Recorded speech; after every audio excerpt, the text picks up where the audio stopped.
Hello student, today I am presenting you the first chapter of history class 6 and the chapter name is Studying the Past, which means a true story of past event. History जो है हमारा word ये Greek word से आया है जिसका मतलब होता है इस पर जो स्टोरी बेस्ड होती है हमारी पास्ट में जितने भी ट्रू इवेंट हैं हमारे उसके ऊपर जितनी भी हमारी स्टोरी बेस्ड है उसे हम हिस्ट्री के नाम से जानते हैं, हिस्ट्री में कन्वर्ट करते हैं। इतिहास हमारे लिए क्यों ज़रूरी होता है आज हम इस चैप्टर में पढ़ेंगे। हम और आप जिस दुनिया में रह रहे हैं क्या वो शुरुआत से ही ऐसी है? सोसाइटी इन्वॉल्व किस तरीके से हुई? एक्चुअली हिस्ट्री हमारे प्रेजेंट का पास्ट बताती है। History tell us the past about our present. जिस तरीके के घर में आज आप रहते हैं, जैसे कपड़े आज आप पहनते हैं या जिस मॉडर्न सोसाइटी में आप रहते हैं, क्या हमेशा से ये वैसी ही थी?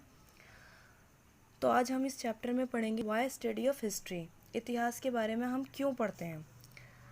It help us to know our past. ये हमारी मदद करती है हमारे इतिहास के बारे में जानने के बारे में। Through history we can learn about our ancestor, their struggles on their achievements. History के ज़रिए हमें पता चलता है कि हमारे एंसेस्टर जो हमारे पूर्वज रह चुके हैं उनके क्या स्ट्रगल्स थे और उनकी क्या अचीवमेंट्स रहीं। It help us to know about great Kings.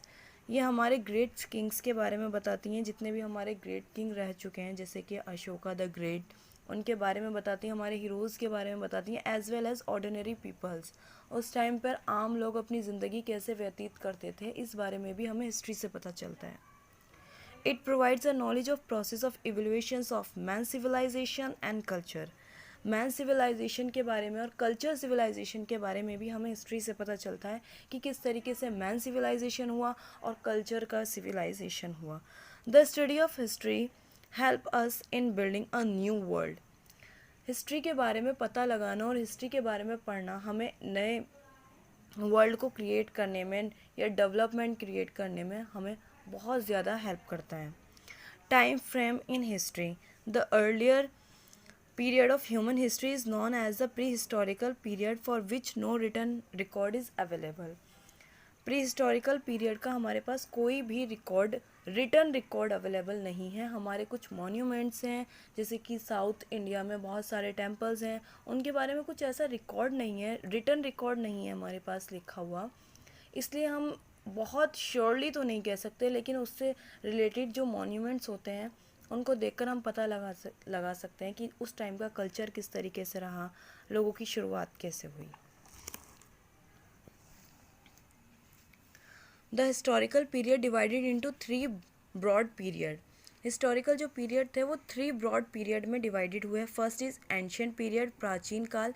Second is medieval period, मध्यकाल। थर्ड इज़ मॉडर्न पीरियड, आधुनिक काल।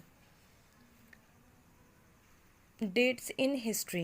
हिस्ट्री के अंदर हम डेट्स को किस तरीके से एलिब्रेट करते हैं या इवॉल्व करते हैं इस बारे में हम पढ़ेंगे। ये एक आपके पास एक स्केल है, इसको ध्यान से देखिएगा। जब भी आप इतिहास पढ़ेंगे, हिस्ट्री पढ़ेंगे, तो आपको ये 2 वर्ड्स ज़रूर मिलेंगे, BC एंड AD। माना जाता है, ग्रीक में कहा गया था कि बर्थ ऑफ जीजस के जन्म से पहले की जितनी भी तारीख है हमारी, वो हमारी BC के अंदर इंक्लूड होती है, जिसका मतलब होता है बिफोर क्रिस्ट। और जीसस के जन्म के बाद की जितनी भी तारीख़ें हैं जैसे कि AD, जैसे 100 AD, 200 AD, इसे हम एनो डोमिनी पीरियड्स के अंदर इंक्लूड करते हैं। अब आता है हमारा सोर्सेज ऑफ हिस्ट्री। आज जो हम इतिहास पढ़ते हैं या इतिहास के बारे में जानते हैं, इसके बारे में हमें पता कैसे चला, हमारे पास वो सोर्सेज क्या थे, तो आज हम उसके बारे में भी पढ़ेंगे। इसमें there are 2 major type of historical sources. 2 तरीके के बहुत मेजर हिस्टोरिकल सोर्सेज हमारे पास रहे हैं, जैसे कि first is archaeological sources. In pre historical times there are no written records और डॉक्यूमेंट्स ऑफ दैट पीरियड। जैसे कि मैं आपको अभी पहले बता चुकी हूँ कि प्री हिस्टोरिकल टाइम में हमारे पास कोई भी रिटन रिकॉर्ड या डॉक्यूमेंट्स नहीं था। आर्कोलॉजिकल सोर्सेज में हम यही चीज़ पढ़ेंगे कि हमारे पास मॉन्यूमेंट्स हैं, उस टाइम के मॉन्यूमेंट्स साउथ इंडिया के टेम्पल्स थे, जैसे कि अशोकास पिलर्स हैं, स्तूप्स ऑफ सांची है, the Rathas and the Mallikapuram etcetera, Mahabalipuram etcetera. ये मॉन्यूमेंट्स है जो हमें बताते हैं कि उस टाइम का कल्चर किस तरीके से रहा होगा। फिर हमारे पास उस टाइम के कुछ कॉइन्स हैं, कॉइन्स की इमेजेस हैं उनको अगर आप देखें तो हमें पता चलता है कि उस टाइम की सोसाइटी, कल्चर या इकोनॉमी एडमिनिस्ट्रेशंस किस तरीके का रहा होगा, लोगों का एडमिनिस्ट्रेशंस उस टाइम पर ट्रेड्स किस तरीके के रहे होंगे, ये हमें शो करता है उस टाइम के कॉइन्स वगैरह। फिर आते हैं हमारे आर्ट फैक्ट्स। आर्ट फैक्ट्स में हमारी पेंटिंग्स, स्कल्पचर्स, कल्चर्स लाइफ, इन सब के बारे में हमें आर्ट फैक्ट्स से पता चलता है।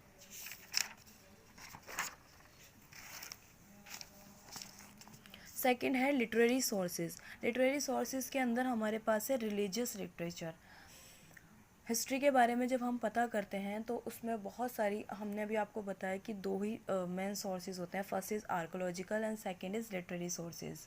आर्कोलॉजिकल सोर्सेज वो चीज़ें हैं जो हमें खुदाई करके मिली हैं या फिर मॉन्यूमेंट्स देखकर हमने हिस्ट्री के बारे में पता लगाया। सेकंड थी हमारे लिटरेरी सोर्सेज, मतलब कि रिटन डॉक्यूमेंट्स जो हमारे पास अवेलेबल थे। First is religious literature. Religious literatures में हमारे पास रामायण है, महाभारत है, पुराणास है या वैदिक है।